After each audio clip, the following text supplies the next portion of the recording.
Good morning, everybody. I hope you guys are having a rockin' Tuesday.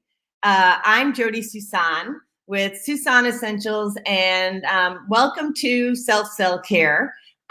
Today, we're bringing on the experts about finding your voice, and I am really excited to share that I have two amazing guests. And first is Rabbi Nancy Landsman, and we met several years ago, and she has a unique way, I think, that supports people in finding their voice at a different time of life. And so we're going to talk about that. And we have Kristen Crockett of Courageous Destiny. She will be talking about finding your voice also in a different part. So we're going to be looking at different spectrums in the universe, right? And where it shows up for you. And that's the beauty of life. Like, everybody has different perspectives and different ways of helping. And there's no right or wrong. It's just where we're at and how we support people and being who they are. So I really love that. So with that being said, I'm going to bring on Rabbi Nancy and Kristen. Good morning, ladies. Good morning. How are you? Great. Thanks for having us. Fantastic. I'm excited to be here this morning. Me too. So it's unfortunate that two of our guests had so one of our guests got really sick, and the other one is moving her home. It just sold. Like, no worries, God's got this, right? And so I always feel like we're exactly where we need to be. Like, there are no mistakes in the world, right? Like, there's just, oops, my computer is having a mind of its own. Some screens just started popping up. That's a beautiful thing. So anyway, let's start, if you don't mind. And I'm going to be navigating a couple different things here. By the way, for the listeners, whoever wants to call in and ask questions, if you're not watching us on YouTube and you're not watching us on Facebook, which is the Suson Essentials YouTube channel, okay, or the Suson Essentials Facebook channel, you can call in, and the number here is, let's go back to that because I've never memorized it. 1 second. So the number is 515-605-9325. And if you want to call in and listen, perfect. If you want to speak to someone, press 1. And you can speak to Rabbi Nancy, you can talk to Kristen or myself and ask questions. All right, so let's talk, ladies. Let's talk turkey, shall we? So who wants to start first? I'm putting you guys both on the spot. Okay, Rabbi Nancy. Sure. Okay, so you are an amazing soul. And you shared with me about how you help people find their voice. And I think that what you said was at the end of life. Is that right? Correct. Can you share with me what that looks like and share with the audience the uniqueness about that?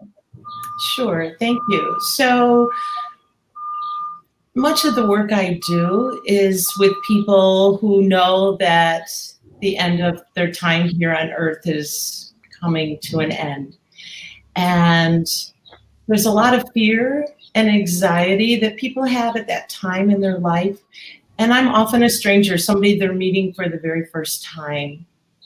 And so through my training, I do the best that I can to create this safe space for people to feel comfortable, to open their heart, to share what it is that they're anxious about or the fears that they have. I mean, we all know intellectually that we will die eventually, but we're nervous about it. We're scared about it. We don't want to go. We don't want to leave our loved ones.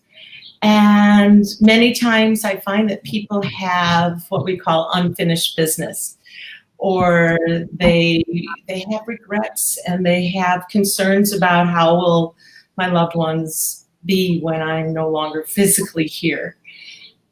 So Good point. people share with me what it is that intimate details that they want shared and want their loved ones to know, so that I can be like a messenger to their family members and their friends and their loved ones, that they want to know, these certain details. And so it's a blessing to be with these people at this time, to know that they can trust me with whatever they're going to say. Certain things, it's just going to be between me and the individual. But everyone wants to be heard. And especially at that time of life when they know they don't have too many more chances to be heard, to be listened to in such a compassionate way. Amazing. And then, Kristen, you help people be heard at a different time of life, right? So talk about that. Well, I help people, I coach people to live courageously, so one of the things that I think is the most courageous thing that somebody can do is to truly speak their truth, and to be authentic and to make sure they're heard. So it's like, to me, it's courageous. So if you create a habit of courage, one of the things you can create a habit of courage in is what you say and how you portray yourself in the world and how you stand up for yourself and how you speak. So that is definitely one of the things that I coach mostly women to do. So. And how did you come to, it's a unique, first of all, you've been doing this a while, haven't you? Yes. How did you get into that? Sure. So I actually started out, so I've been in sales for over 20 years. So I was in corporate sales, and 8 years ago, I met my first coach. So he actually coached me through a process, what's called raising deserve level. So that's based on the concept you get in life, what your unconscious mind believes you deserve.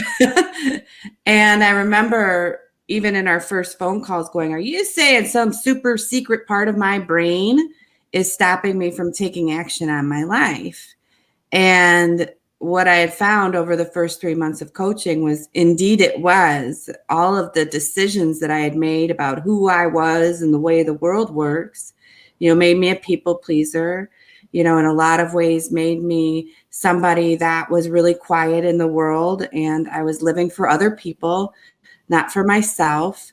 And as I went through the process to raise my deserve level more and more, which is really my self-worth, right? If you kind of look at your level of worthiness, the more I started to raise the bar on that, the more I started to speak up and the more I started to create things instead of diminish myself, instead of being quiet, when things would get rough or I thought there would be conflict.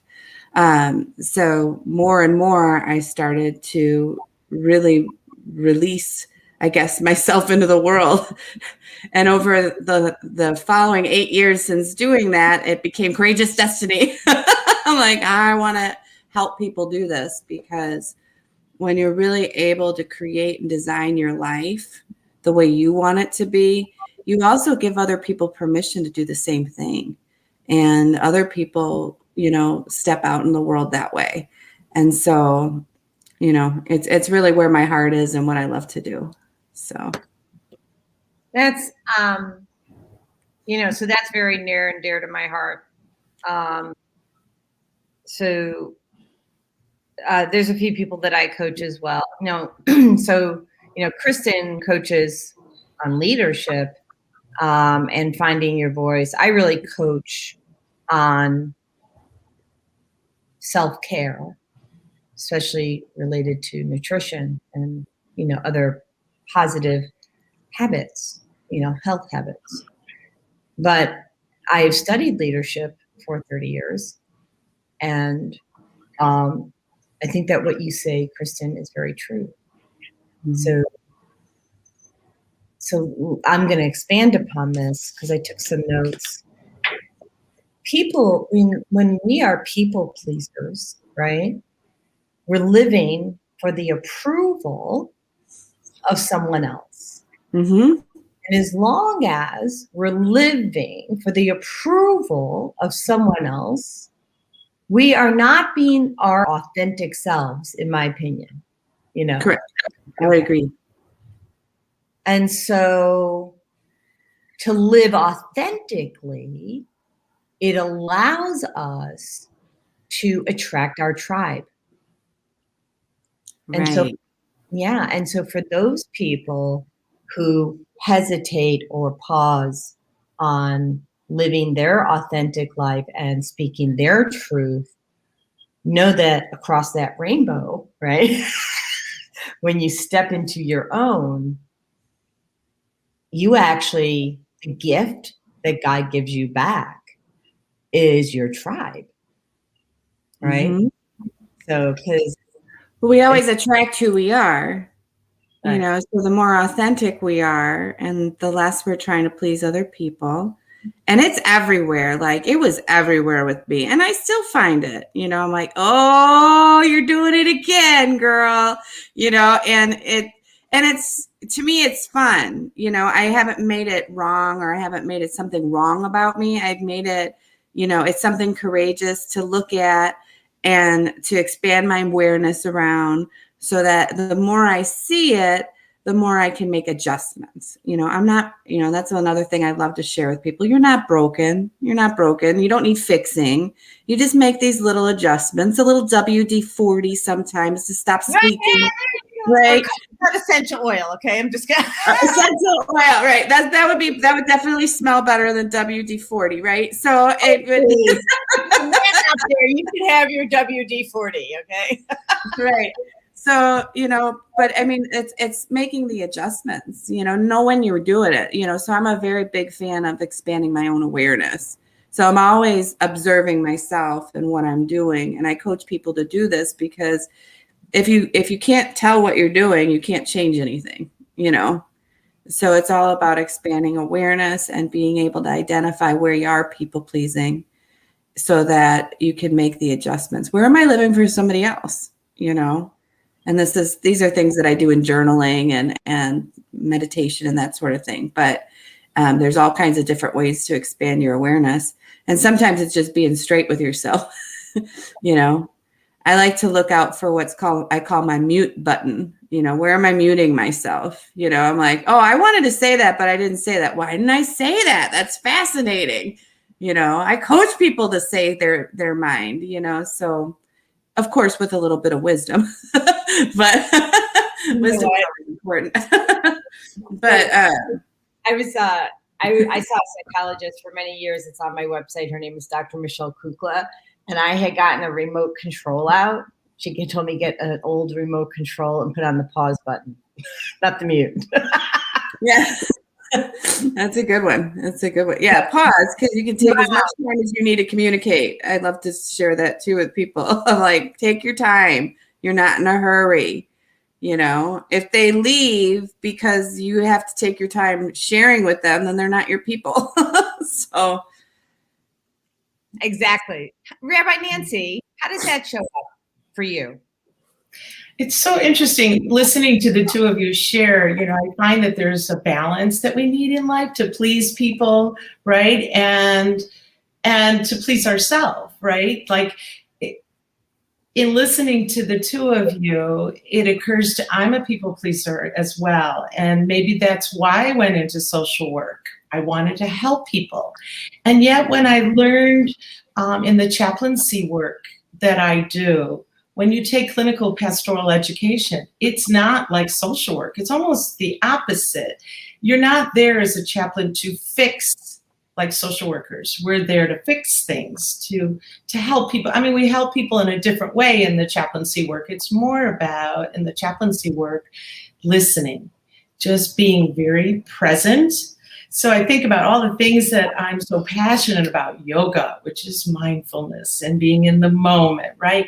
Waking up every day from a place of gratitude for the sun, for just body functions working, for every little thing that maybe isn't so little, right? Things that we often take for granted. So, when we show up in the world, it's like, well, we know that we need to take care of ourselves and have self-worth, right?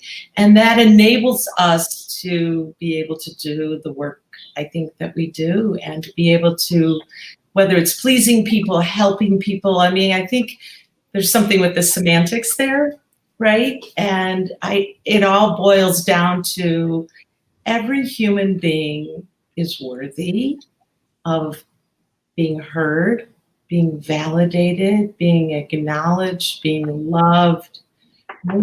We all share the same needs in that respect, I think. And when we know that there are people in our life that we can turn to help us to feel loved, heard, validated, understood, really people are paying attention and listening. And some people that come into our life need more attention than others and need more care than others. But so much of what I do is just sit and listen. And I pick up on the nonverbal cues as well. Even during this pandemic, it's been a little more challenging on Zoom or other similar platforms. But yeah, we do the best that we can to be there for another human being. And I think everyone needs somebody in their corner, so to speak, right? Totally agree. And I think there's you make a good point. You talk about pleasing versus helping.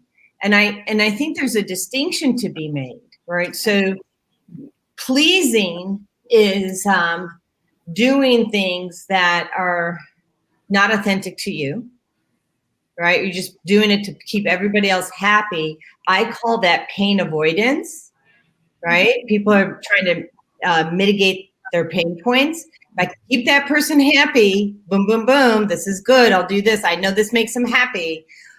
Distinct from being a stand for them, listening to them, helping them, that's empowering. Mm-hmm. Right. And Kristen, I'm sure you have something to add to that. Well, yeah, I think the context of that is really important, so like when I'm helping people, for example, and I love that you mentioned listening and presence, because that's so critical. You can't, one of my main things that I coach people on, particularly whether it's in sales or whatever profession they're in, it's listening is so critical, because if you don't understand the full context of where the person is coming from, at least as much as you can, then, there's nothing really, and that's what I think an issue with a lot of relationships is, right? People don't listen to their partner, or they don't really fully understand where that other person is coming from. And so they're jumping to a conclusion and cutting that person off before they've really been able to understand the full context. And I think that, I've never said this before, so this is really great to get to create this on the show, but listening with integrity is so critical. Mm-hmm. At least in my mind, I've never said that like that to myself, but I'm like listening with integrity, because and what is your intention when you're listening? That's what I always say, listen with intention. Yeah. And I love listen with integrity too. I mean, think about that. That's, this is my past, but I've always, wherever I was always number one in sales, like number one. And I remember I was working at a bank and we were in our morning huddle and they said to me, well, tell me how you became number one in the market. And we're talking Indiana, Wisconsin, Illinois. I had no idea. One, I had no idea I was number one because I'm not looking, right? I'm not focusing on what other people are doing. I was only focusing on my customer. That's right. That's all you need to do. Focus on whoever your customer is, meet their needs, and life will unfold. Well, and when, the other thing with, just to kind of bring it, like a lot of people hear the word sales and they get the heebie-jeebies, but like one of the things that I always say too is that we're all in sales to some degree because we're always sharing our point of view with people, and we're always enrolling people in what our perspective is, so, I've always loved sales, and I look at sales like an area of life. Because to me, it's like, can I share my full perspective with people? Can I navigate with them? Can I negotiate with them? That kind of thing. Like, I'm always negotiating. Like, I'm always in sales. I've got triplet 13-year-olds in the other room. Like, even when I'm not in sales, I'm telling you now. Like when I get to sales, I'm like, oh, this is easy because it's simpler, right? But I mean, we're always sharing our full, in sales. Like one of the main things I always tell people is believe in the product or service that you're selling 100%. If you do that, you don't have anything to hide. There's nothing to feel bad about. You're actually stingy if you're not sharing that with people, so.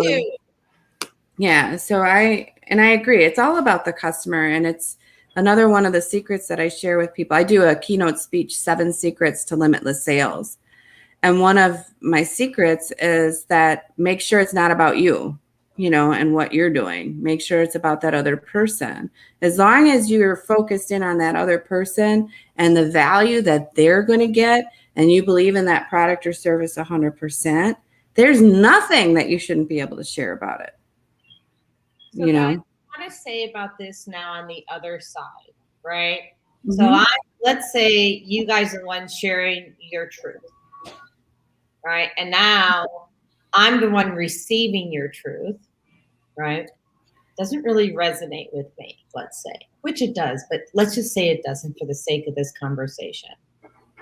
How do I find my voice as the recipient of your truth, but it doesn't resonate with me? What are ways that people can share their truth when it's not in alignment with the person who's talking to them? I think that if you share your truth, then if I'm an integrity as a salesperson, if I've shared my truth with that person, if it doesn't align with them, that's okay. I don't have to be attached to whether it aligns with them or not. I can leave with gratitude. I always say leave with gratitude. Thank you for listening to me. I really appreciate you, and it makes me feel good about it. And I feel good because I've shared, because if I believe in that product or service 100% and I see the value for that person, I don't share with them, and then I'm being stingy. So as long as I share with them, I'm not being stingy anymore. Rabbi? And they can take it or leave it. Oh, sorry. Yes.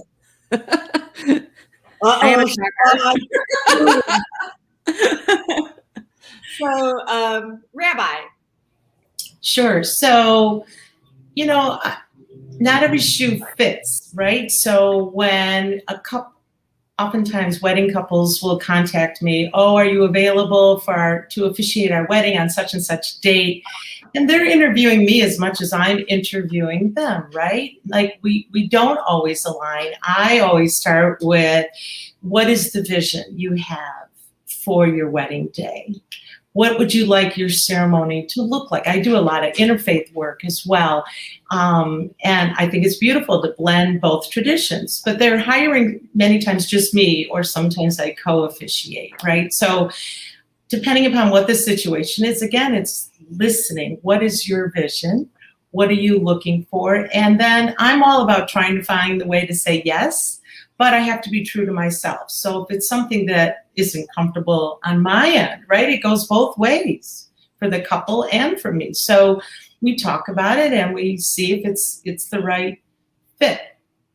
So I think about it in terms of that. That's what came up in listening to the two of you, is about wedding couples. Well, and that's a really good point. When I am working with, let's say if I have somebody who's not a client, but they're a prospect, right?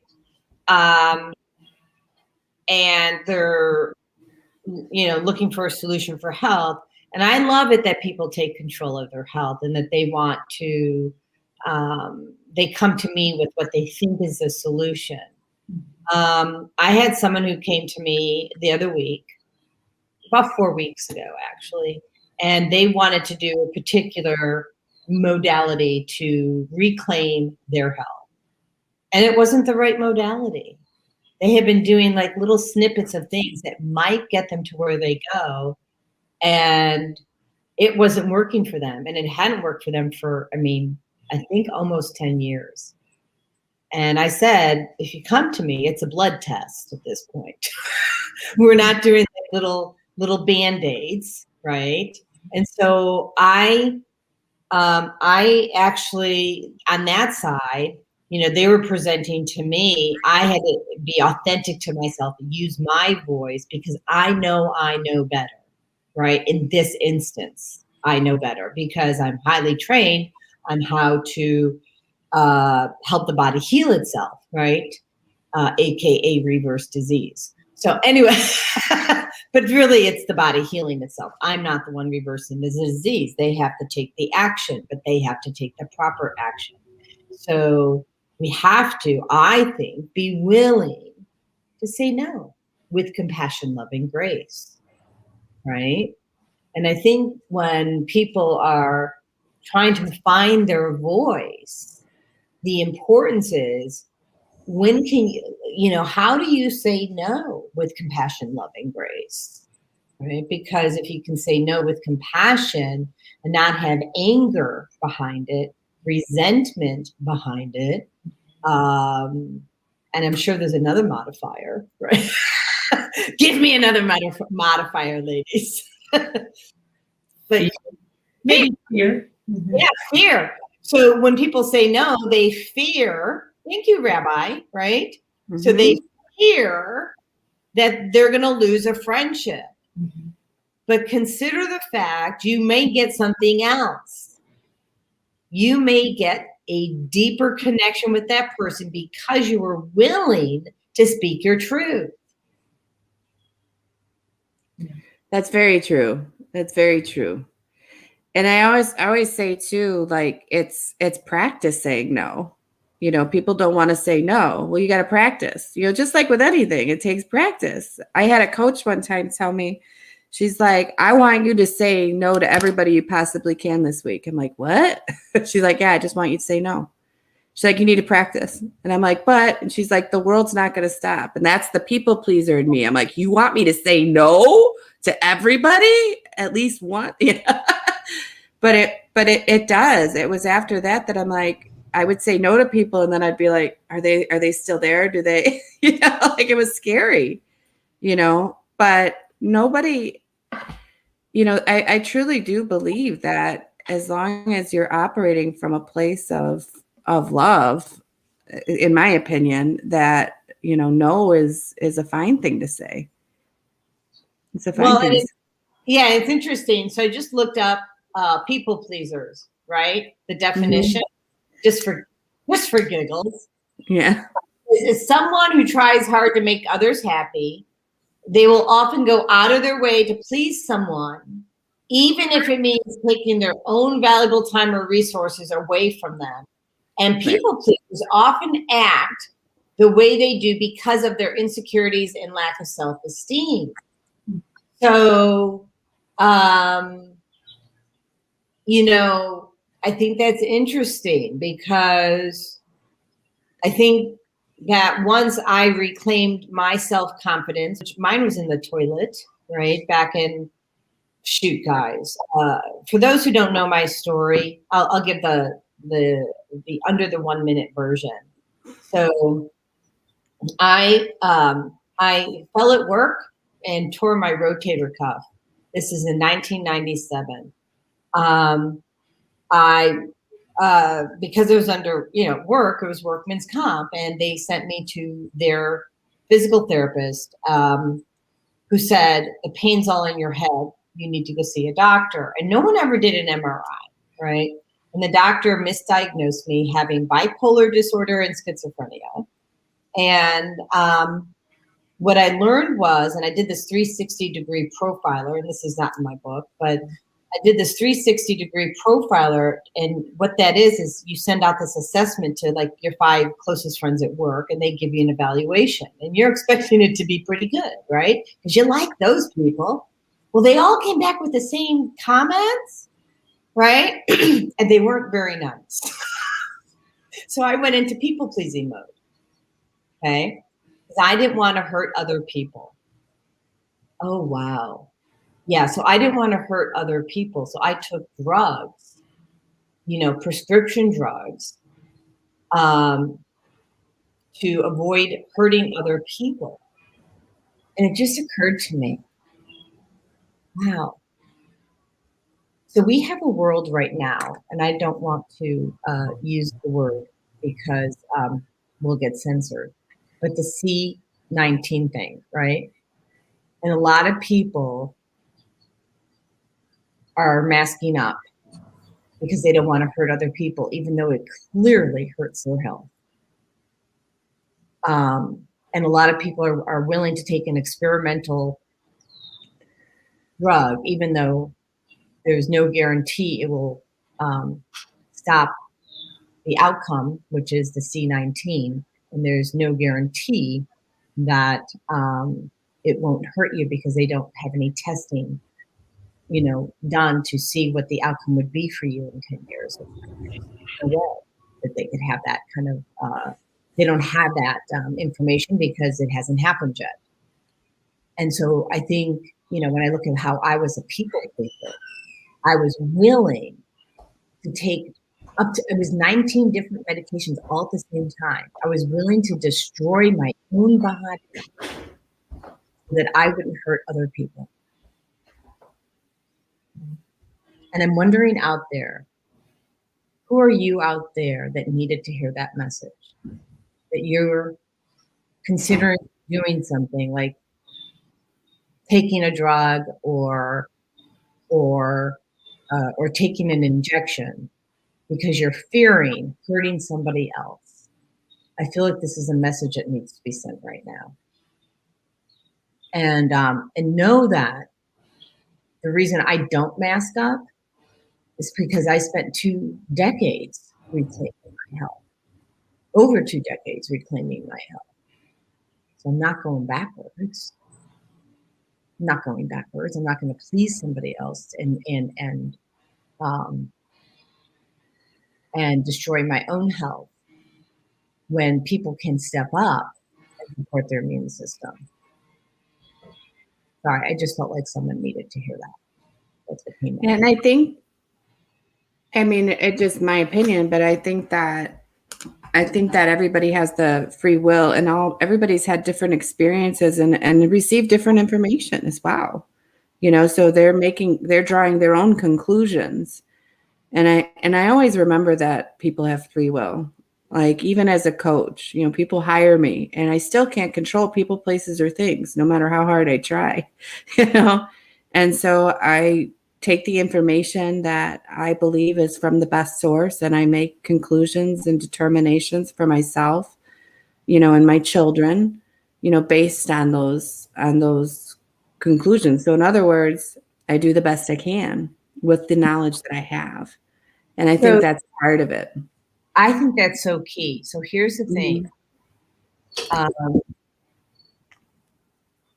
And now it goes right back into finding your voice, which is, can you be masked up? Can you be, with the injection and not be angry at somebody who chooses the opposite? And you still have your own voice and do you, and let other people do them. Absolutely. And this program, I didn't know we were going to go there, but my voice, we don't all agree. Right. And as the rabbi of Congregation Ahavat Olam, I preach to them as we do as rabbis, and I counsel people. And I always say, even to my adult children, who I think are maybe listening in right now, we cannot control what other people do. We can only control ourselves. We hear the news, we read the news, we get the information that comes to us, right? And each of us as individuals decide for ourselves what we think is best for us. We cannot control what other people do. And therefore, if you are with other people who don't share your view, you can't control them. You can still have respect for another human being and be kind to another human being, whether it's your relative or a stranger, right? I'm often around people who don't share my view, and I'm feeling like I'm in an uncomfortable situation. And that's where fear comes up, right? I don't want to die from a disease. I don't want to get sick or get other people sick. Do we know for sure, to your point, Jodi, I mean, this is all new, right? So much we don't have a lot of data, but the data that we do have causes people to make a decision for themselves, for their children. There's children who are not adult children, right? We can't tell our adult children what to do. So I think it's important that in life in general, that we come from a place of love, like you were saying, Kristen, right? Mm-hmm. That we respect each other. And that comes to when we talk about politics too. So with anything where people don't share our view, can we still live in a world peacefully, right? Can we still come to, I think about all the interfaith work that I do and how I choose to focus on how we're more alike than not, and how we can still respect each other and love each other, even though we don't share the same view, without harming. Sometimes we make decisions for ourselves and they don't affect other people. But in the area where you were taking this conversation, which I had no idea we would be going there in this show, I think that becomes problematic when we don't share the same view and we believe that other people are maybe harming us or our choice is harming someone else. And it's one thing when you make a decision and it doesn't affect anyone else. But when you make a decision for your life and your behavior and you show up in the world where you are perhaps putting other people in danger from your behavior, that to me is problematic. And we, I think, need to be more understanding of our behavior, whether it's our verbal behavior or our nonverbal behavior. I don't think that people think about it often that way. They just think this is what I want to do, and it doesn't matter what you think. Well, maybe, maybe there's a reason why certain standards are put in place before one can do certain work. I can't go back into the hospital to volunteer as a chaplain, as a volunteer, unless I'm vaccinated. Now, we know that there are medical professionals who work in the hospital and they're not all vaccinated, right? So it's kind of interesting. It's a whole different conversation, but I think we come back to a place of integrity and love and kindness, and helping people, respecting people to be heard and listened to and respected for their belief. And if your belief doesn't affect another person's belief, it doesn't cause harm, then I think that's fine. But when it does, then that's a different situation. Well, I agree. And I think that there's so much fear in the world right now that instead of honoring people's differences, which I'm all for, I have my own opinion how I will treat my body.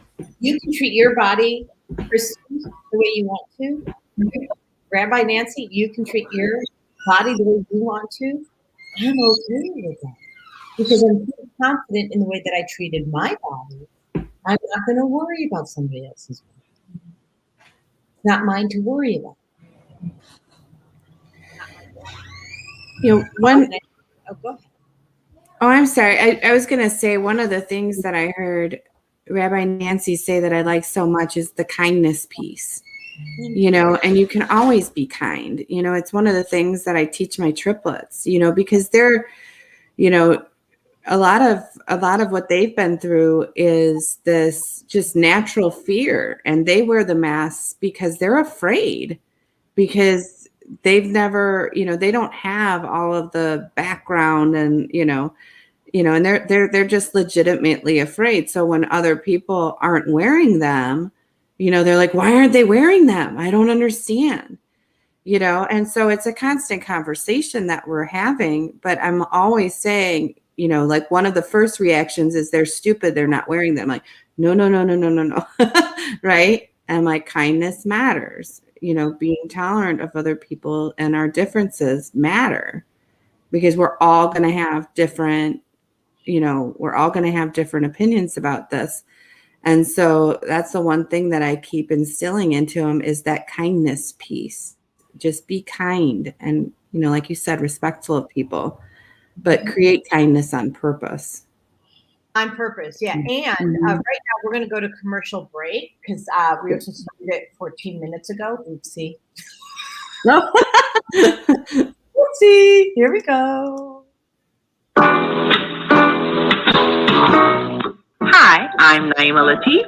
Join me and my co-host Kareem Hamid every Wednesday morning, 7 a.m. to 9 a.m. on the Female Solution Radio Show, as we explore that relationship that is the foundation for our society, the relationship between men and women, husbands and wives. Join our discussion as we seek to repair broken family ties and rebuild our community. Listen online at www.blogtalkradio.com/the-female-solution.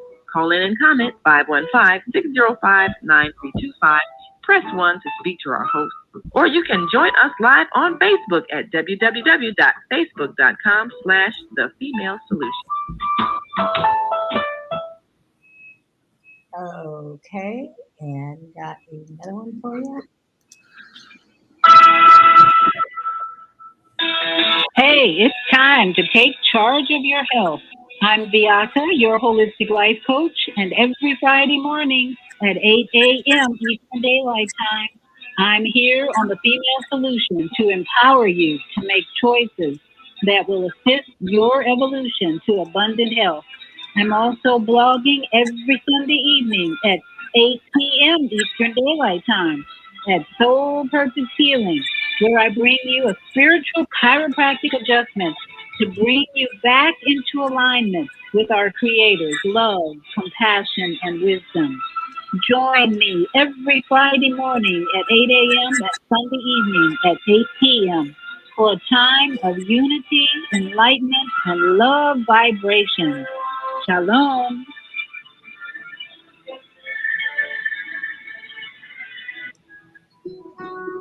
Hi, I'm Jodi Suson, Suson Essentials. I started Suson Essentials in 2015 because of a personal health journey. I was over-medicated and put on 19 different medications. And yes, I reversed all my chronic diseases using plant and energy-based healing. It was amazing. At Suson Essentials, we support both consumers and businesses, and we do that with helping your employees or yourself with a food as medicine mindset. How Suson Essentials supports businesses and consumers is we teach people about a food as medicine mindset. So we support people on how to support their own immune system, how to support their brain health, how to support their emotional well-being. And we do that all with plant and an energy-based healing. All right. After that, we got something else coming in. Hold on. Wasn't even scheduled, that one. Jodi, that food looked good. I was like, now I'm hungry. And you know what? We did a lot of cooking. It's really, really cool. We hired someone to do all these videos, and I had to do major batch cooking to get all that prepared. We had friends help us, and and then we ate. When the video was done, we ate. Yeah. And here's the thing. So let me just touch on food for a moment, because food is amazing. And, people think that people who teach about health don't get sick. Spoiler. So untrue. It's just that when we get sick, we know exactly where to go, right? What to take for whatever the concern is. And, whether it's cinnamon or turmeric or black pepper or N-acetyl, which is an amino acid, like when you know what to use, right? Or to get you grounded, chocolate, right? Everybody chocolate, but it's not just any chocolate. It's knowing how to source that food, because once you know how to source what foods to eat, what, and then how to source the food, meaning it doesn't have chemicals, it's not laden with sugar. If it does have sugar, it's not cane sugar, which lights up, 8 pleasure centers in the brain, which doesn't allow you to be present and listen. Okay. So it's amazing. So anyways, I love food. And food is my friend, and I love to eat. And I'm not fat. So what would it look like if you could eat all the time and not be fat? Right?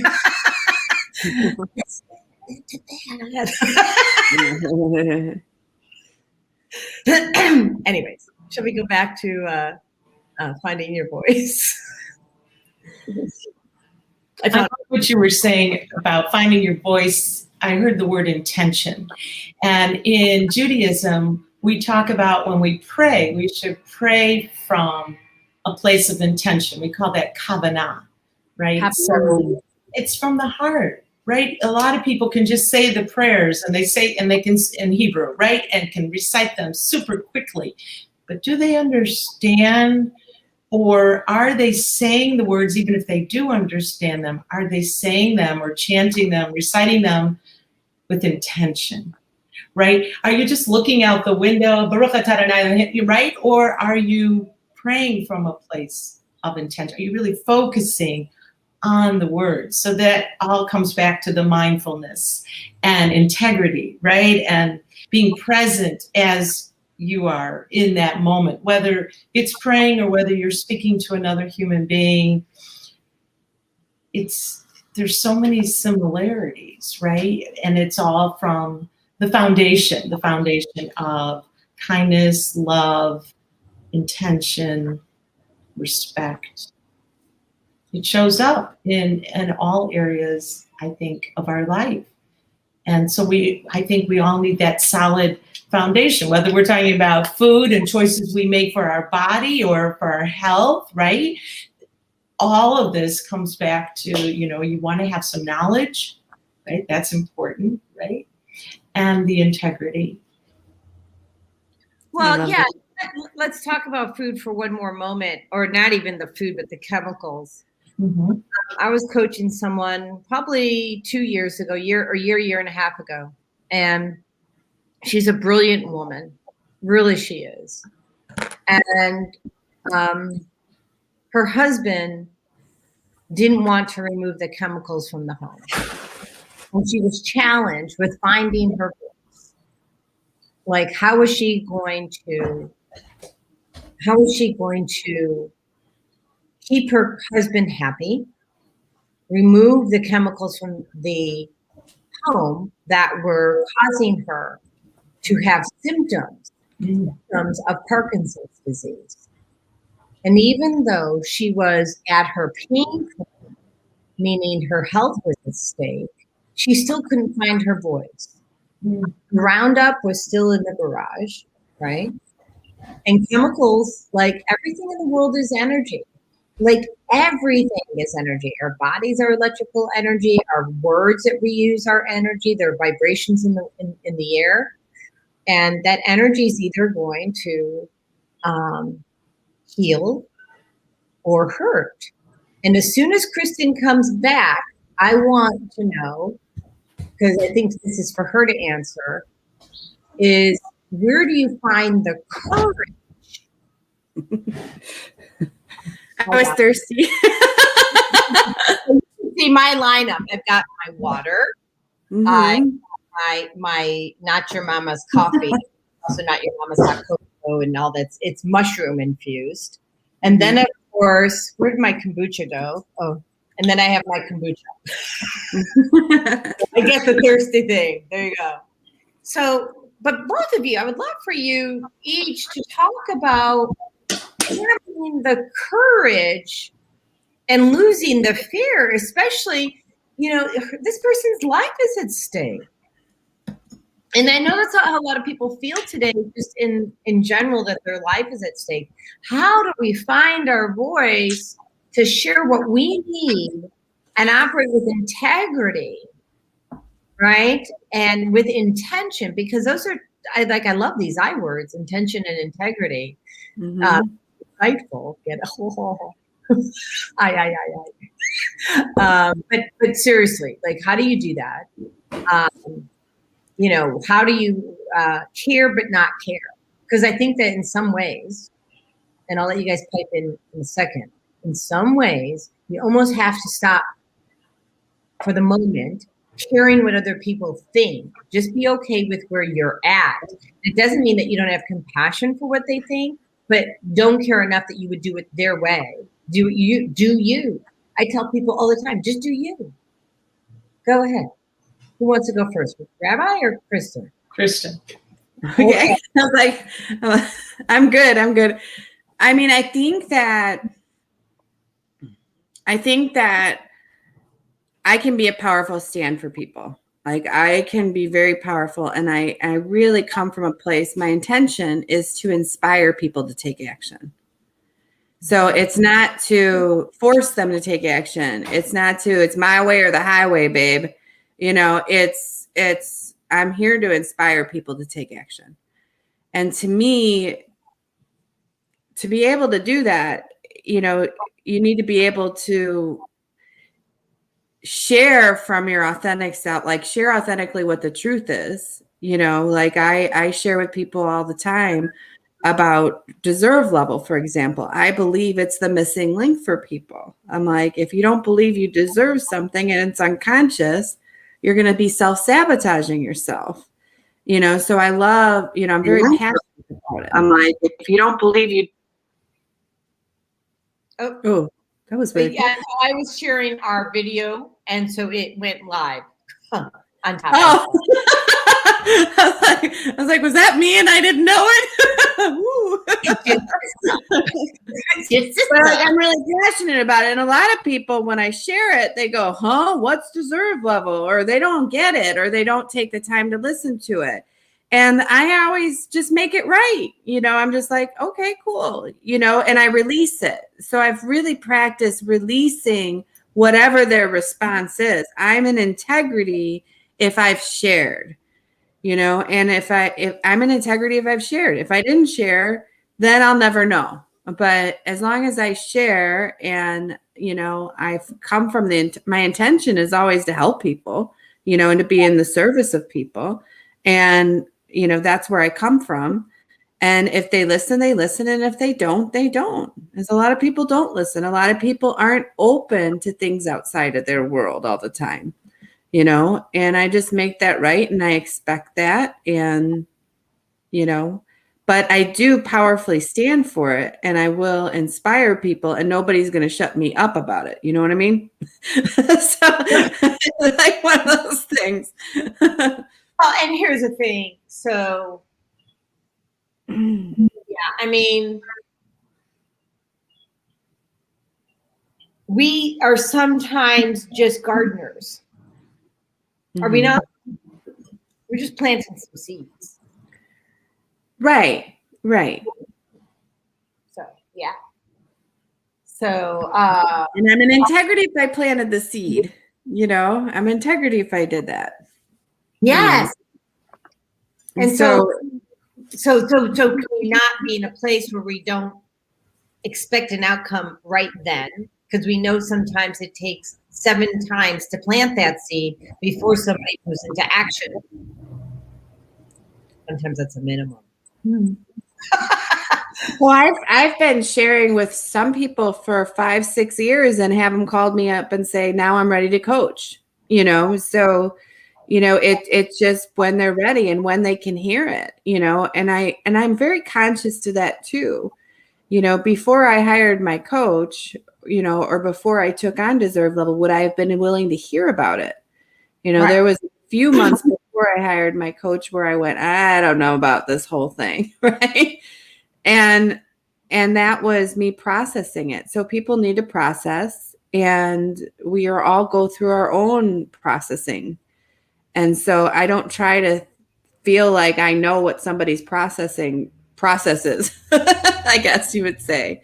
They're going to have their own. And I always know that they're going to have the free will to decide.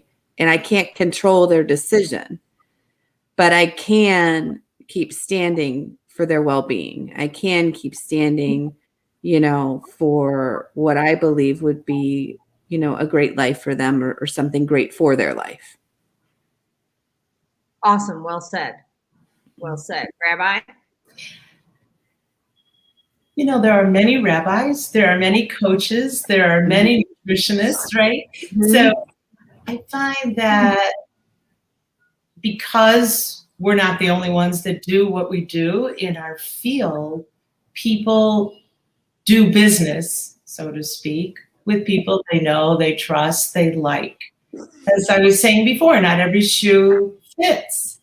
Right. So people make choices, and they may talk to other coaches or other nutritionists or other rabbis to make an informed decision to choose with whom they want to have the conversation or do the work or learn whatever it is they're trying to learn. I find in my work, I have a platform with my congregation when we speak about planting a seed. I don't tell people what to do, but I speak from my heart. And I preach about those things that I think will resonate with, certainly they resonate with me, and hopefully by planting the seed and opening the door for people to think about how does it resonate for them in their life, and how do they want to continue living. Each day is a gift that we get. We only get 24 hours every day. We don't know what tomorrow will bring, let alone an hour from now will bring. So how do we live each and every moment the way it's meant to be lived, from a place of integrity, from a place of kindness and respect and love and Gratitude. positive energy in the world, right? Yeah. How can we do that? Well, and the gratitude is huge, right? I mean, you can manifest anything with gratitude, like literally anything. Sure. Okay. Secret. Don't tell me. So, Andrew and I just moved here to Grays Lake, and we have this lawn and we have to mow it. I'm like, we don't have a lawnmower. So my girlfriend was saying, well, when we got a really good lawnmower, because I was walking down the street and someone left one out on the sidewalk, or not, for garbage pickup. And so we got rid of our old lawnmower, took somebody else's lawnmower that was not so good, or that was better than our not so good lawnmower. And I said, gosh, and she told me that like 3 days ago. I'm like, I want that to happen.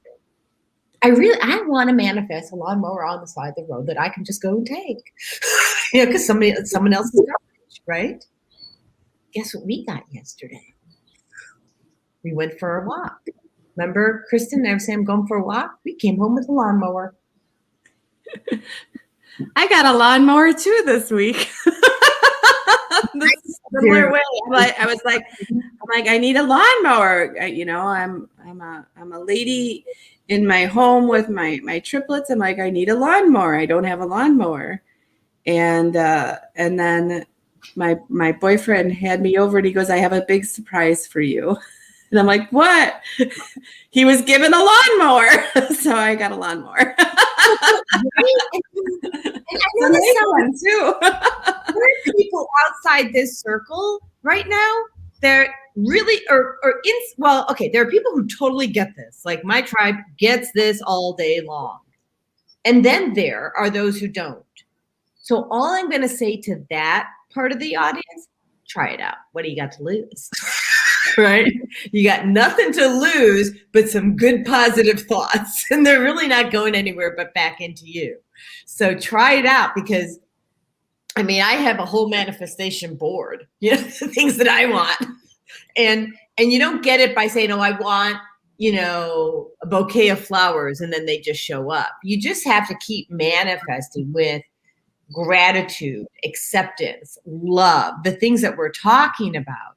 You keep putting out good in the world, and well, there's that. And then also, and this is going to sound hard, and this is really what Kristen does. I don't do it. I don't teach it, but I do it as a practice. But Kristen can teach you how. It's about really like controlling your own thoughts, meaning creating positive self-talk, positive thoughts, and that positive self-talk and positive thoughts, that's the energy that you put out into the world. Well, and I would just like to make an adjustment to that, because it's not necessarily about even controlling your thoughts, because you'll drive yourself crazy trying to control them. Thank you. It's about being conscious of them. Thank you. Which ones to listen to, and then to be able to discern, like, is this thought moving me forward toward what I want? Is this thought moving me away from what I want? And to be able to choose powerfully, you know, because I mean, we're all going to, I mean, I haven't figured out how to control my thoughts yet, but I have figured out how to practice ones that move me forward. And I'm so glad I said it that way, so that you could give a distinction. Yeah. It is about self-awareness. It is about being conscious of the self, not self-conscious, but conscious of the self. I have clients that'll call me sometimes and be like, Coach, I still have those thoughts. And I'm like, I know, but you don't have to listen to them anymore. To replace them, you have an idea about what you're going to replace it with when you have them. So right. We're going to go to commercial, but before that, I just want to say, like, we're all judgment machines, right? We just are. We're judgment machines. We're never going to stop judging other people, things, places, blah, blah, blah, blah, blah. But you can catch yourself fast and switch it off, and switch it to something else. Switch it to embrace who they are, embrace where they are, who they are, and what they want to be, and embrace the fact that it doesn't have to be the same as you. Right? All right. So we're going to quick go to commercial, because we were 15 minutes late for the last one, but and then we don't have another one until 8:30. Hold on. So this is the Place of Peace. The Place of Peace pop-up is a multimodal approach that helps your body feel balanced, centered, and rejuvenated in 20 minutes or less, using sound frequency, BEMF technology, aromatherapy, salt therapy, and healing music. This aligns you with the heartbeat of the universe, heightens perception, and increases mental clarity to give you what you need to take on the day. We pop up at your office, your event, retreat, or you can come to our office.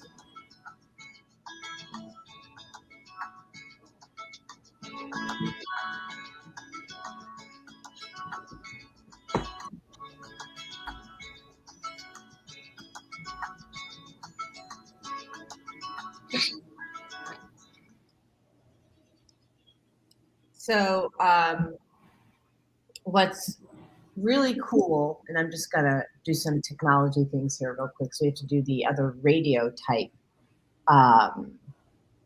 commercials. So let me just, let's see here. Trying to see if I can find, forgive me for the technology issues. Here we go. We all say we would like to be wealthy, but wealth isn't determined by how much money you have. Wealth is determined by your power to define what money is. The dictionary defines money as something used as a way to pay for goods and services and to pay people for their work. So how would you like to have access to an unlimited source of money? Money that is not taxed by the government. Money that increases as you share the opportunity with others. Money that you can use to pay for goods and services and pay people for their work. I'm talking about Bitcoin. It's the future of independent wealth building. Bitcoin is the new money that you control. Get started building your wealth. Call 312-849-3456. That's 312-849-3456. With a simple blood test and food plan, Suson Essentials will help your business, your family, and you eliminate toxins and create a step-by-step plan to nourish your mind, body, and spirit. Click here to learn more. Okay, and then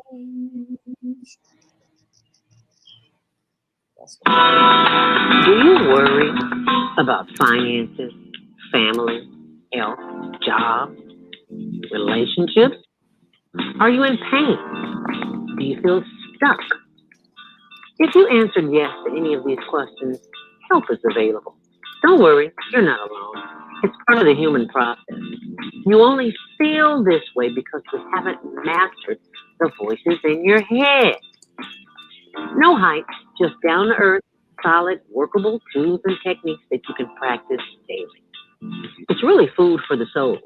Whether you want to learn how not to worry about anything, reverse type 2 diabetes, publish a book, promote your product or service, or just make extra money. To take advantage of the deal of the day, go to zeldaspeaks.com or call 312-409-6619. Mention promo code The Female Solution and get free shipping. That's zeldaspeaks.com or 312-409-6619. Stop worrying today. Visit zeldaspeaks.com. okay, we are back. And all right, so where are we? We were talking about judgment, and I think that that's such a great word. Many times people will come to me and say, Rabbi, I'm not that religious, and they're embarrassed about how Jewish they are. I always say, we're not here to talk about how observant you are. Well, I don't feel I'm a good Jew, Rabbi. The reason they come to me is not to talk about their religion or how observant they are. They're coming to me because they want counseling, or because they're getting married, or their child is becoming bar bat mitzvah, or they just had a baby and they want their baby to be named, or it's in the hospital, or it's a hospice situation. So I find that none of the work I'm really doing is to talk about how observant they are. It's just to listen to, what would you like your ceremony to look like if we're talking about a baby naming, or a bat mitzvah, or a wedding, or even the funeral. Families will say, we don't want a lot of Hebrew in the service.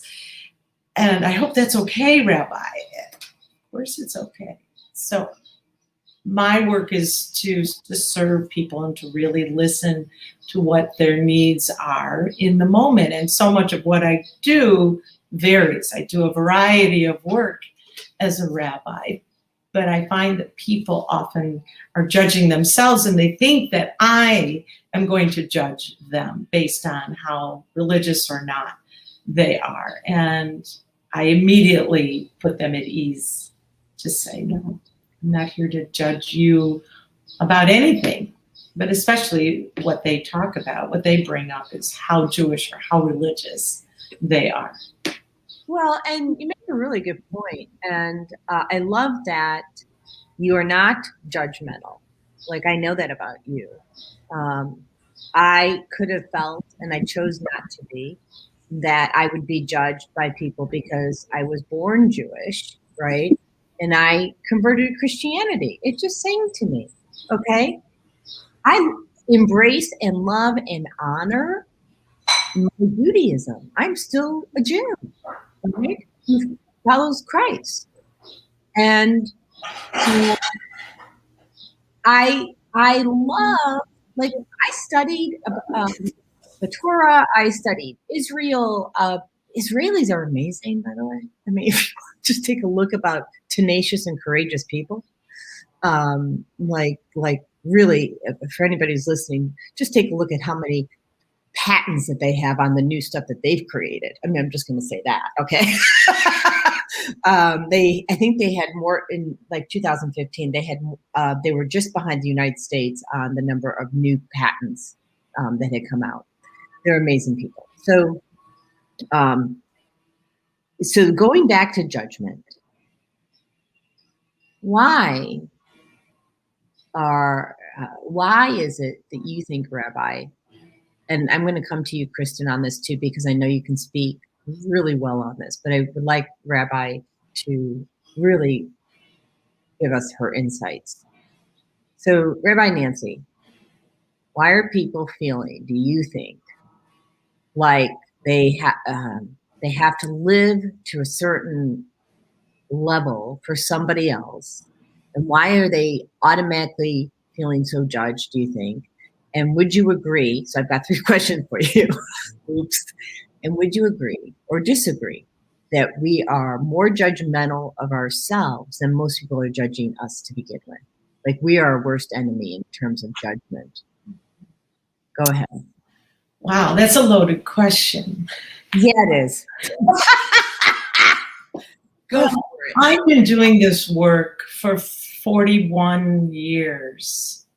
And I started in social work, and then most of my career I was a cantor, singing, working with rabbis and congregations. And then since 2012, when I went back to school to become a rabbi, I've been doing different work, more so as a rabbi than in my social work and cantorial years. And I have found over the years and in my lifetime, speaking from what I know of the Jewish people and how things have changed a lot in terms of how, when I was a child, all of us kids were going to religious school. Many went to Hebrew school. I did not go to Hebrew school. I didn't learn Hebrew until I was 17.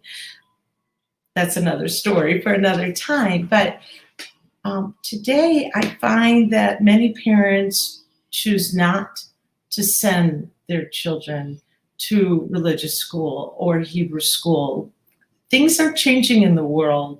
And this is even before the pandemic. I find today children are involved in so many extracurricular activities, and it's expensive to belong to a synagogue, not my synagogue, but other synagogues, and for lots of different reasons. And I'm a Reform rabbi, so I'm speaking about the Reform Judaism that I know best to speak about, and how many families, I think, would define themselves, or the universe would define them, as secular Jews.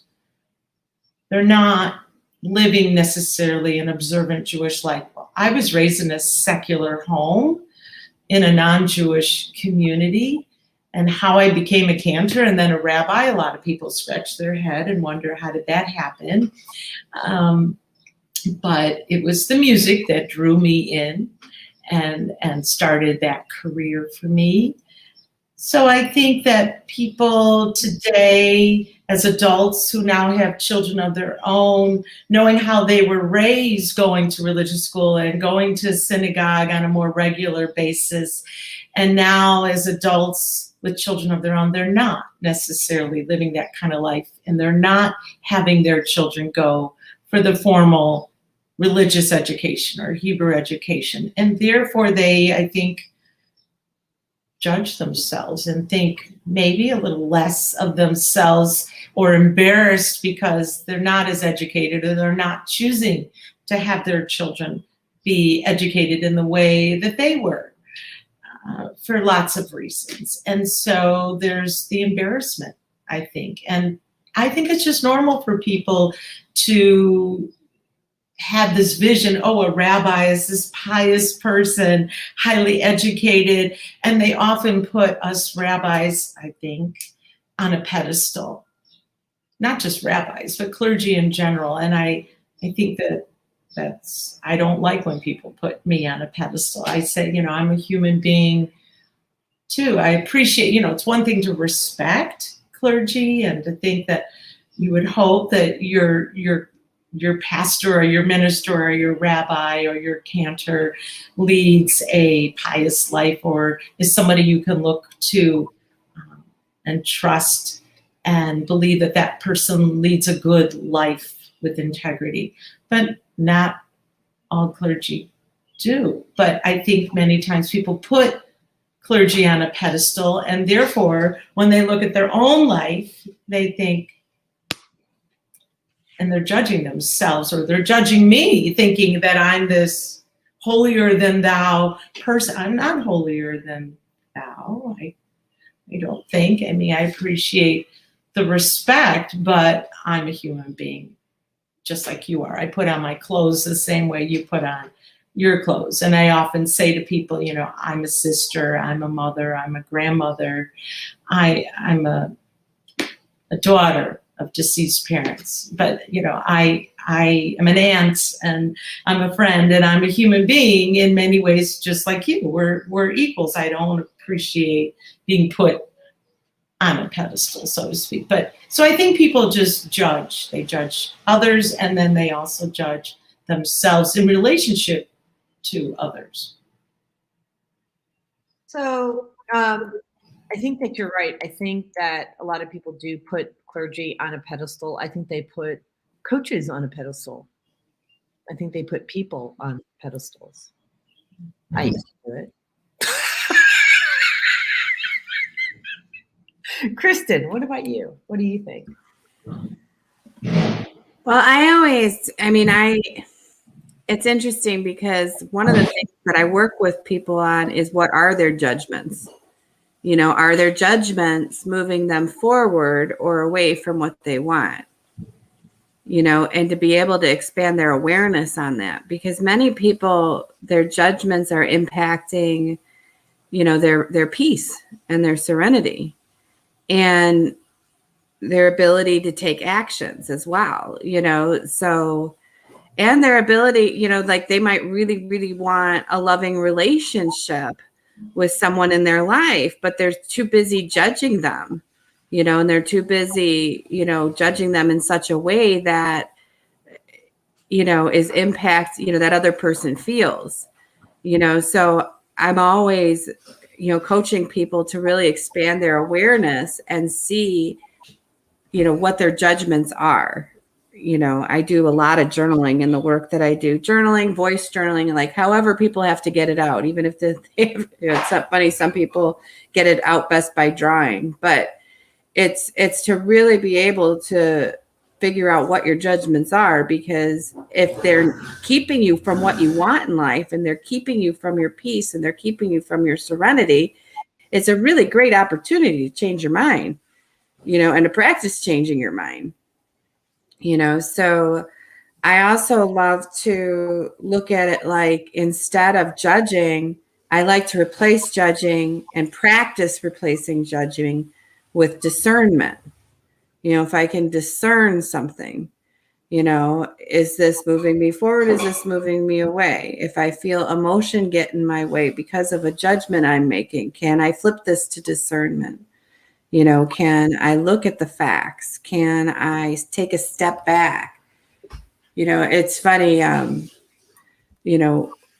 one of my really good friends, he's always like, take a step back, take 10 steps back, and then look at it. Almost like you're observing it, you're like observing the situation, so that it's not so intense within you.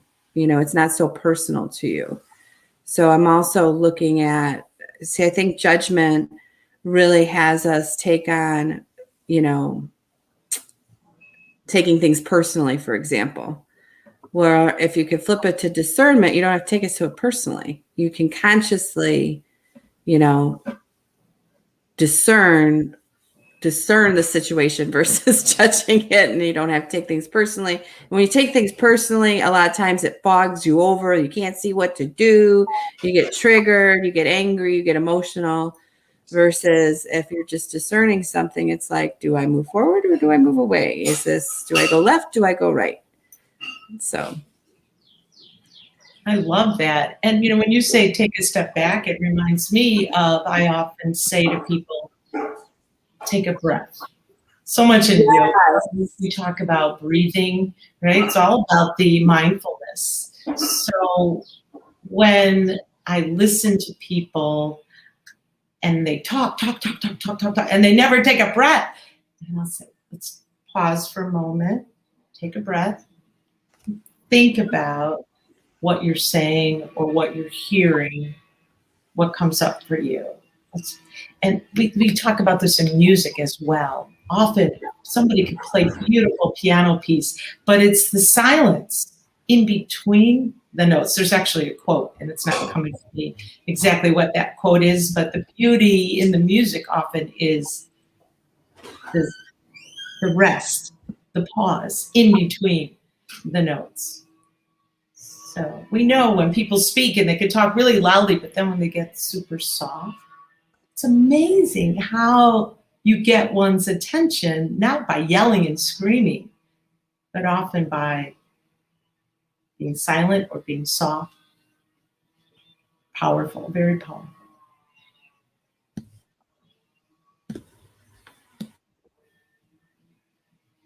yeah, I remember one of the ways that I practiced.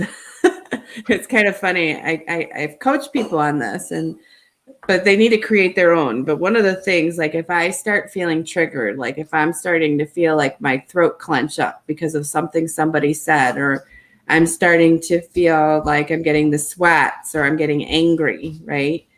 One of the things that I do to create that observer and to be able to discern is I picture the Energizer Bunny going, ding, ding, ding, so I can pivot, so I practice what I call a mental pivot, right?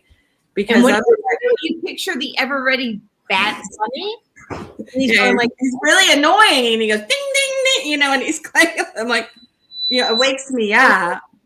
And when something wakes me up, then I have the ability to use my conscious mind, right? So I always talk about expanding consciously and on purpose. We can always override whatever's going on automatically. So that's why I'm always coaching people to expand their consciousness. So that's one of the tools that I use myself. Well, I'm going to bring on a caller. It's 847-220. I happen to know this caller. Hold on.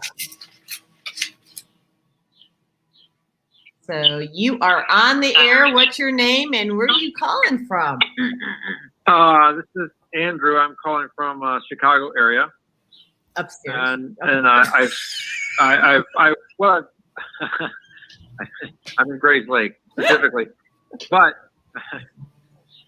one of the things that I heard, and I've enjoyed the conversation, Rabbi Nancy and Kristen, and one of the things that I've noticed that seems like a common thread here is the term active listening. And we had a speaker, Stephen Kohler, on this show maybe last month, and especially when you mentioned about people putting you on a pedestal because they feel like you have knowledge that they don't have, and there's no way that they can get the insights that you have. And I know that both of you, all three of you, are great listeners, and that's the way that you can make your the people you speak with feel more comfortable and understand that it's maybe they have what they need inside them. They have the experiences that will help them draw the conclusions they need, and you're perhaps a guide, and certainly, Rabbi, being a teacher and helping people to feel comfortable in coming to you. Can you talk more about active listening and what that means to you? Absolutely. I took a course called Listening with Compassion. And that course, along with what I learned about active listening in my clinical pastoral education. It's amazing to really listen, be fully present when someone is speaking. And it's listening, looking at, as I talked about before, the nonverbal cues, like the light coming into the room, and where are they, what is their surrounding, what are they not saying, how is their body language. And so it's a lot of the nonverbal as well as the tone in which someone is speaking. Is somebody shouting? Are they talking softly?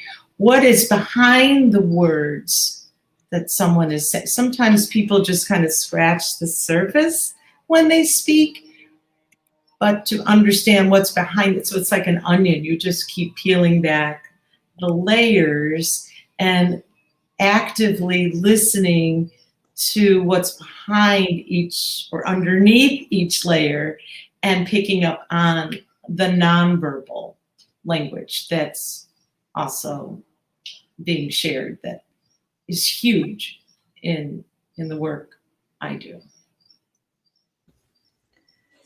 So I read up on, I often talk about tone. It's huge. It says ultimately the tone of your message is, and this is more about the written message, but it applies. It says the tone of a message is a reflection of the writer. But the tone will drive whether or not your message is received. So there's the incentive for someone to be self-aware and look at their tone and listen to their own tone and listen to others. Because if your tone's off, guess what? You can talk all you want. No one's hearing you anyway. Kristen, you wanted to respond, I think? Yeah, I mean, when I think of active listening with what I do, it's, a lot of what I do is work over the phone, so tone is, of course, very important. But the other thing too is to make sure that I'm responsible for my mind not wandering, that I'm responsible for being present with people while they're speaking, like I'm truly listening. And that was actually something I worked quite a bit on. I mean, when I was in grade school, all of my report cards, I was reading them not too long ago as I was moving. I remember reading them like, she doesn't listen in class. She doesn't listen in class. She doesn't listen in class, because I was a daydreamer. And I'd always be thinking about, what's after school, or, what's going on the weekend, and I wasn't truly present with people. I wasn't really listening. And one of the things that I really trained myself to do, particularly in coaching and, in sales as well, was to be able to really listen to people. And I would, come up with ways to bring myself back to the present moment, whether it be through my breath. I actually have these little fingers, like a little pinch on my thigh every now and again, just to go, hey, are you here? You here? Are you listening? Those are things that I do, because the second I stop, active listening, I can no longer coach anybody. I can't coach anybody. I'm in a very big, state of, I'm just going to call it a fogginess, right? And I can't be intentional in that place. So it's just really critical that I'm always listening. So I can't say that enough. Well, Kristen, you mentioned that like in school, you were thinking about, the weekend, or what you're doing, what's for dinner, or whatever, who your playmate's going to be when you, play with dolls, or whatever it is that you played with. Right. So a lot of people listen to reply, which means they caught something and then they stop listening because they're crafting their reply to what they heard a minute ago. Now, my workaround to that is note-taking. Oh, absolutely. That's a great one. Yeah. So listening So that's how I make sure. And now you still check out, right? You check out for the moment that you're writing that note down. You're going to miss part. And you can ask a question. You can go back, well, okay, I just missed that. You're still an active listener. So don't like judge yourself, right? Because this is a skill that takes a long time to acquire, and it's never perfect because we don't achieve perfection in our own eyes, but in God's eyes, we are perfect, right? So, but then the other thing you talked about was pinching yourself, or the tambourines, right? The funny. So my doctor, Dr. Michelle Kukla, and there's lots of doctors that do this. Our psychologist, Jen Stennett, they use EMDR, Edward, Mary, David, Randy, and what it is it's like two little things that you hold in your hand, and now they can do this over the phone. I don't know how. I haven't done it that way, but basically, and I'll just use my oil bottles as something to hold. Like you're holding this in your hand, and it gives you a little buzz, right? Like a zap. Doesn't hurt. It's like the vibration you might feel if you're using an electric razor or something like that, and it's setting what you want it's setting the vibration into your body, right? So for instance, what I set in was joy. So, and I also set in courage, right? Courageous destiny. So on this finger, I have courage to stand in the face of fear. And in this hand, I have joy, which that reminds me of when I was scuba diving in Hawaii a couple decades ago. And I can bring up that feeling of joy in a moment, or I can bring up the courage I need to be my truth. And so there's ways that people can support themselves, like tons of them. So, Andrew, did you have another question? And I'm sure you do, because you're so full of good information. It's amazing. And good questions. That's good to hear, and for sure, I think we all benefit from finding coaches, which all three of you are, and whether you define that or not that way, and mentors, which all three of you are. But it's being able to have a person feel comfortable in approaching you. So you three also have skills, not only the knowledge base and the experience, but approachability. Because if a person does put you on a pedestal and they're afraid because they're going to be embarrassed by not knowing, feeling that they should come to you with a certain level of understanding. And many people feel that way. They don't want to ask questions because they feel like it's going to be a stupid question. We've all heard from school, from workplace, there are no stupid questions, but it doesn't mean people don't feel that way. In many situations you have where if the person felt a little bit more at ease and comfortable, they benefit, but certainly all the other people listening also will benefit because someone else out there had the same question. And I'm sure you, not only with talking to people from all the wealth of information you have from your experience with clients and friends, you're able to pull that out.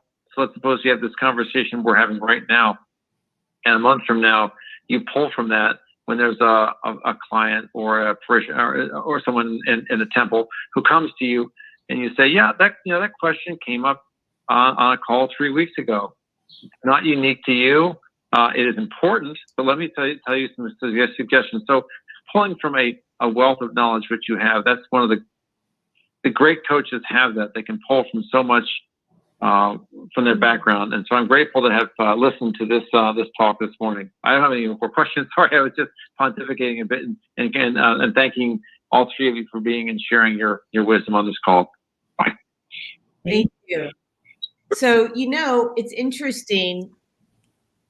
Rabbi Nancy, you brought up earlier in the show about creating a safe space for people to share. That is, and this is on, at the end of their life, right? or even when they're going to get married. They still have to have a safe space to share. I read a book twice a year. It's called Crucial Conversations. I either have the hard copy or I listen to it in the car or, the e-reader. And Crucial Conversations talks about exactly what we're all talking about, which is psychological safety. So when people feel that they're in a safe place, they're going to speak freely, which is why, Rabbi Nancy, people just tell you everything. Even people who don't go, I normally don't share like that. Well, why don't they normally? Because they don't have a safe place. And you provide that safe place. Same with you, Kristen. Also, people are vomiting over us, right? And it's okay that they consider it vomiting over us because they don't typically share. But it's actually just we're providing this safe place for people to be who they are and release what it is that they need to say and be heard and use their voice. And then, Kristen, like you were saying, find ways to adjust how they speak so they can be heard and achieve what they're looking to achieve. It's about operating from their agenda. I also think one of the things I'd like to add, if it's okay, of course, is the context when we're speaking with people is so critical in our minds. People share with me all the time, but one of the, I am the person at the airport that somebody will sit down to, and, I'll hear all about their kids and their lives, and I love it, and I think that's my first context. What an honor that they're entrusting me to share with me. And I think that just coming from that space allows me to, to me, it's like a divine gift that I have, Yes, that people are coming to me, and what an honor. And I thank them a lot of times for sharing with me. I'm like, I just want to thank you for entrusting me with this. It's important to me that you feel comfortable that you were able to share that, so to me, it's always about context. And I think that when you're naturally, I can't even say I was naturally compassionate, but I am now. I created it because I love that. I did start to recognize that was a gift I had, that I was approachable to people. And even when I go out there and I give my speeches about sales and what have you, that's one of the things that I address with people is, please approach me. I invite them to approach me. So. Well, we have 2 callers with questions. So, yeah, this is kind of exciting. So I'm going to take 312-849. And then what I want you to do is state your name, where you're calling from, and give us your question. Hold on. So. Yes. Well, good morning to everyone. This is Naima from Chicago. I know you got to take one last break. I got a question. I'm asking you out of curiosity, but I'll let you go to the break first, and I'll come back and ask Rabbi Nancy a question that I've been pondering for a while. Now, we talked about a while, but I'll let you go to the break, and then I'll come back and ask the question. Sure. So we'll do a quick commercial here. With a Place of Peace pop-up from Suson Essentials, you are able to increase productivity, mental acuity, leaving you with higher energy and peace in just 20 minutes. We pop up at our office or yours. Do you or your organization need space for an event? Call the Quarry Event Center at 2423 East 75th Street in Chicago for your parties, banquets, award ceremonies, repasses, concerts, and business seminars. Available 7 days a week. Now under new management. Call us at the Quarry at 773-663-2557. That's 773-663-2557.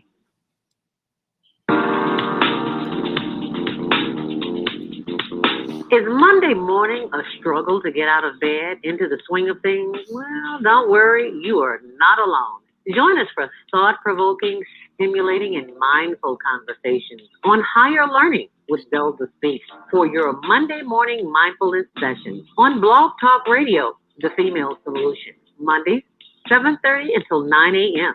Be sure and send your ideas, thoughts, comments, and suggestions. Also, if you'd like to be a guest on the show, visit ZeldaSpeaks.com and send us your info. We'd love to have you. Experience mindfulness moments with the mindfulness/stress relief coach, Zelda Speaks. And thanks for sharing the mindfulness moment tip of the day. Stay on purpose, stay empowered, and stay tuned to your next session of mindfulness on higher learning with Zelda Speaks. Make it a mindful day. And thanks for listening.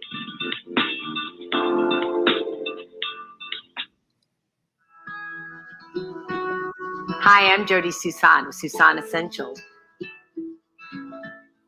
I started Suson Essentials in 2015 because of a personal health journey. I was over-medicated and put on 19 different medications. And yes, I reversed all my chronic diseases using plant and energy-based healing. It was amazing. At Suson Essentials, we support both consumers and businesses, and we do that with helping your employees or yourself with a food as medicine mindset. How Suson Essentials supports businesses and consumers is we teach people about a food as medicine mindset. So we support people on how to support their own immune system, how to support their brain health, how to support their emotional well-being. And we do that all with plant and an energy-based healing. We're back. Go back. I just need a second to bring Naima back on and exit this. Naima, are you there? Yes, I am. Okay, so go ahead with your questions.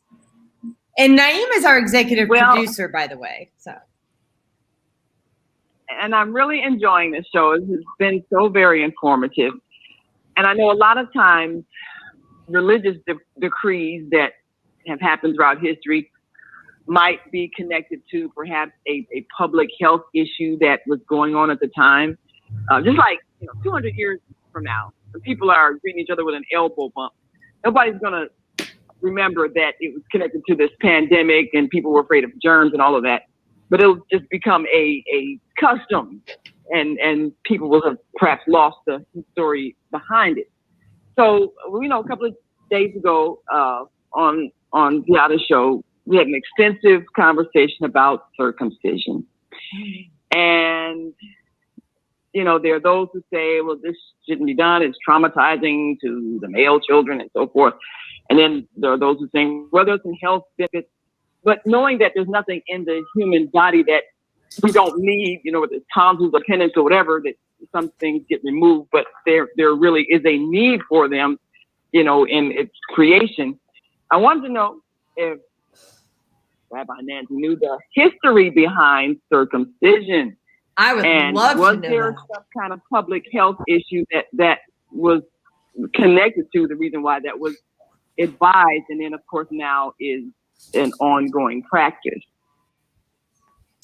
I am not an expert on circumcision, but I can certainly tell you that this is a way of having the baby boy be brought into the covenant, the breach, the covenant between God and Israel.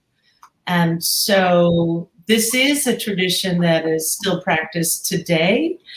In the Reform movement, which is the most liberal branch of Judaism, I am finding that not as many, it's not an assumption that all Jewish boys are being circumcised. And today, many couples are choosing their baby boys to be circumcised in the hospital rather than the moil, which is the trained person to do the circumcision. And so therefore I'm called on, our baby boy's going to be or was circumcised in the hospital, but we still want a naming ceremony where the baby boy will receive his Hebrew name. We do similar ceremonies without a circumcision, without any kind of cut for baby girls. We do a naming ceremony. But a lot of the traditions back, thousands of years ago, and how this started. I mean, you can read about it in the Old Testament, right? How it set apart the Jews from the non-Jews. And when this happened, and typically you do this for a baby boy on the 8th day after the baby's been born, not an adult male. I'm just like cringing, thinking how painful.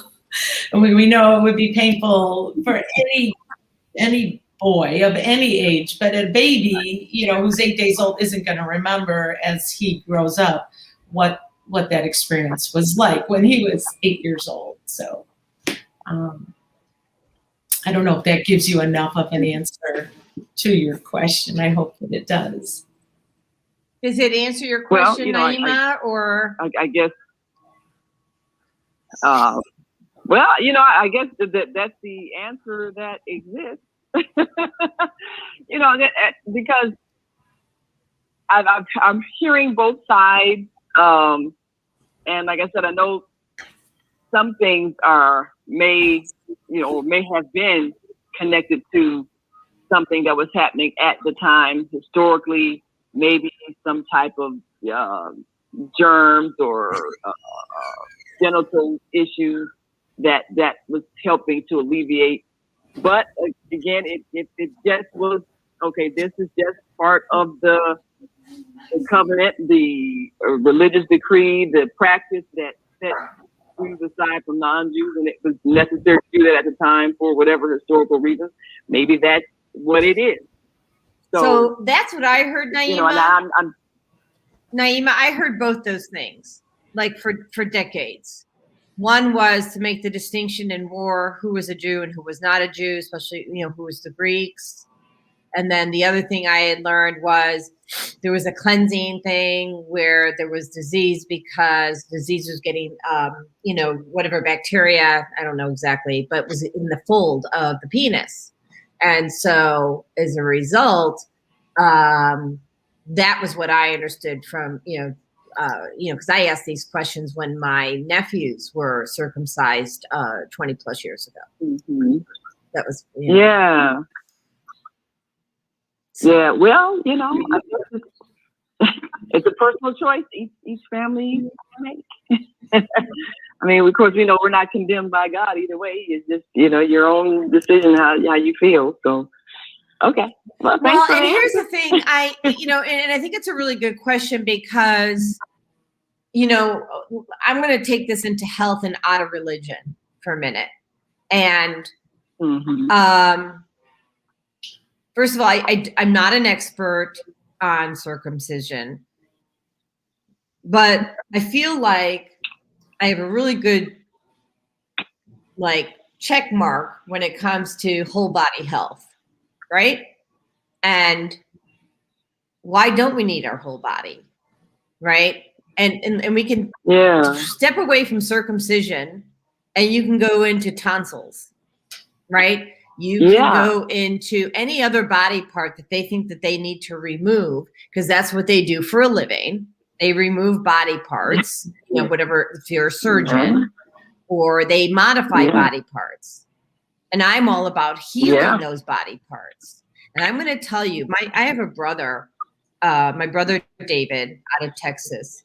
He's a gift. And in 2014, I think it was, I was going to have surgery on my rotator cuffs, both of them, because I had two torn rotator cuffs. And he said, Jodi, I don't know. I just don't think you should do it. Now, he's had surgery on stuff, right? So it's not like he's anti-surgery. But guys, I've never had surgery ever on my rotator cuffs. And I can weightlift. I have videos on my YouTube channel showing that I'm weightlifting. I can lift things above my head, heavy, and yet I technically have two torn rotator cuffs. What does that flippin' tell you about the body? You can feel it too. Yeah, just ponder that for a while. And I want to tell you something else around that same exact story. My girlfriend, Linda Stevens, I always say this in part of my French. she told me also to not have surgery. And she said, well, you should use this, like there's different ways to heal it. And I literally was sitting in her passenger seat of her car, and I told her she was batshit crazy. I'm like, you're crazy. And yet I never had surgery. I used the modalities and I healed my shoulder. So, or, like I used frankincense essential oils. It does cellular repair. I use lavender for the pain. I used energy-based healing. So at that time, chiropractic. I saw my chiropractors, Dr. Quinton and Dr. Katie Slay in Arlington Heights. I also used acupuncture. And for the first time in like 20 years, I was able to use a hair dryer. Right? Wow. I couldn't lift the hair dryer up high enough to blow dry my hair. So however my hair decided to dry, that's how it was drying that day. Like I got used to like whatever it took because I couldn't function. My body wouldn't function. So if you are looking for solutions, I may not be your solution, but I can certainly tell you where to go. Yeah, I think that, as you say, surgeons, that's what they do. You know, they know how to remove things surgically, but then once you take something out, it can't heal because it's gone. So I always think energy healing is best. I think we just haven't known enough. And I hope that our medical professions will begin to adopt those natural ways of helping the body heal itself the way it is designed to do. But, you know, I'm always curious about things that we do out of tradition, because so many traditions are based on situations that no longer exist. So, you know, do we continue the tradition because it's the religion, or do we not do the tradition, but then those who choose not to, are they deemed less spiritual? Yeah, and I don't know that, Nancy, Rabbi Nancy, do you have an answer for that or not so much? Well, if we're talking back about circumcision, the practice that continues today, you know, going back to Abraham and welcoming the Jewish boy as part of the covenant, part of the people of Israel, certainly in the more traditional, more observant communities, the Orthodox or the conservative movements of Judaism, I think, you know, that is a requirement. In the Reform, more liberal branch of Judaism, in the Reform community, I don't know that carrying on that tradition has the same kind of meaning as it does for others. And again, that comes back to what we started talking about at the beginning of the show, is coming from a place of honoring people whose views are different than ours. In Reform Judaism, it's based on choosing those traditions that have making an informed decision as to which practices, which traditions do we find meaningful that will enrich our life and bring meaning to our life. And so I think that's why I'm a Reformed Jew, rather than being told this is what you must do. I was often one of those students, but why? Like, you know, don't just tell me this is the answer. I want to understand, well, why is that the answer? Or how did you get to that answer? It's not like math, 2 + 2 is 4. It is, right? So when you think about how we as parents, we say to our children, you know, this is what you need to do. And the child will say, why? Because I said so, right? There was a movie, Because I Said So. It's a great movie. So it's their meaning. I think about when we study Torah and how we learn about the sacrifices, you know, the animal sacrifice. We don't do this today. Like, there's so many things that we read about, and I teach Torah several times a year, a 6-week course to people in my congregation and others who are not part of anyone's welcome to join the course. We're actually starting our spring course in a couple weeks on the 18th. And we try to find some relevance to the Torah that was written thousands of years ago, things that happened thousands of years ago like Abraham, who was asked by God. God told Abraham, this is what you need to do. You need to circumcise yourself. Why are some of these traditions still being practiced today, and by whom? And in the Reform movement, we choose those practices and traditions that are meaningful to us. 90 seconds. Well, we actually have another caller. I'm just going to see if we can take their question real quick. So 407-701. Let me just do that real quick. So we have about 30 seconds. 407-701. What's your name and where are you calling from? Hi, this is Beata, your Friday host of Health and Hi, Wellbeing. Beata. And I just wanted 60 seconds. So late, but I just wanted to add a little bit to what Naima said and the rabbi was saying. I walked with the Hebrew Israelite community for many years, and we were in the Torah, and we were practicing the Feast of Tabernacles and all that. And I think the summary around circumcision is this. Number one, it does prevent a lot of infections in men's penises because they don't know how to take care of an uncircumcised penis. That was my research that I found out from healthcare professionals who treated many men who had infections because they weren't circumcised. And number two, when you are really following scriptures and the Torah, you want to please your creator, you want to please God. And that was the 10 second seconds. motivation for circumcision, is that a relationship with the scriptures and the Torah said, please be pleasing to God, be obedient. And that life brought peace. So I think with knowing that it can prevent infections and knowing that on some level it's pleasing to your creator who made these penises and vaginas, that it brings peace to a person. So I just thought I'd add that for my own personal journey. Those two were the reasons that I decided to circumcise my own son, because I was in a very serious relationship with the scriptures and the Torah, and wanted to be obedient and prevent infections. And that's been proven that it does do that. Circumcision does prevent infections in men. Well, boys. it absolutely Thank does. you. Yeah, it absolutely does. Thank you. Beautiful show. I've enjoyed it. Thank you. Thank you so much. Thank you for tuning in. And so it is 9 o'clock, so we are going to end the show. Just do our little thank you ending. Rabbi Nancy, Kristen,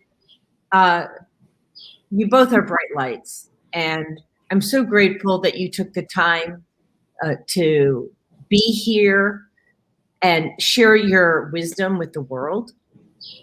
You both do it so gracefully and with compassion and love, and like we said earlier, in a safe space.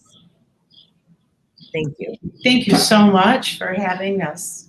Appreciate it. Yes, thank you very much. It was really an honor to be on the show. It really was. Honor to have you guys. Be safe, be well. You too. Yeah. I'm going to run the commercial, which is the ending theme, and have, enjoy the rest of the day. And I know that we'll circle back later. So Thank you. We've come to the end of our show today, but you can hear every show in the archives at www.blogtalkradio.com/the-female-solution. You can also hear today's show on the Female Solution Facebook page. Go to www.facebook.com/the-female-solution. Leave your comments about today's show. You can always reach me on my website at www.naimalatif.com. That's www.naimalatif.com. Watch our TV shows, listen to our radio shows, order our books, and be sure to get your copy of the book, The Female Solution. On behalf of our team of radio hosts, I'd like to thank all of you who participated in today's discussion. And to our global family listening from all around the world, we say thank you.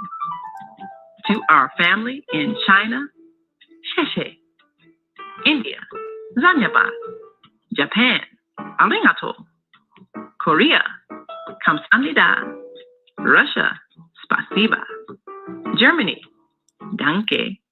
Poland, dziękuję. France,